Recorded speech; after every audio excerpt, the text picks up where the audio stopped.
আবারও সাদা পোশাক পরিহিত পুলিশ এবং মহিলা পুলিশের তৎপরতায় একটি বাইক থেকে 18 বোতল বেলেতি মদ উদ্ধার। ঘটনার বিবরণে জানা যায়, আজ দুপুরে নিয়মিত যানবাহন চেকিং করার সময় TR06 5872 নম্বরের হেলমেট বিহীন চালক দেখে বাইকটিকে দাঁড় করানো হয়। তখন সময় সাদা পোশাকের পুলিশ এবং মহিলা পুলিশ যৌথভাবে বাইকের কাগজপত্র চেক করার সময় দেখতে পায় বাইকের একটি ব্যাগের মধ্যে 18টি বিলেতি মদ রয়েছে। ওই বিলেতি মদের বৈধ কোনো কাগজ দেখাতে পারেনি ওই বাইক চালক।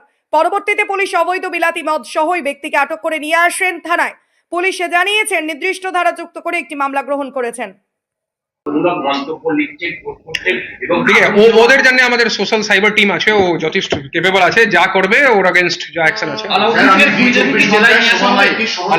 আলাউদ্দিন শেখকে যারা মেরেছে বলে অভিযোগ, তাদের খুনিদেরকে কি জেলায় নিয়ে আসা হবে? ওকে আমাকে ভেরিফাই করতে হবে। টিম তো আজ সকালে পৌঁছেছে। ডালটেনগঞ্জ পুলিশ, ওখানকার ঝাড়খণ্ড পুলিশ ভালোভাবে কোঅপারেট করছে, আমরা দেখছি। আজ 24 ঘন্টার আমি সমাবাইকের কলিগ কলকাতা থেকে এসেছে। আমার পৃথিবীর দুটো প্রশ্ন।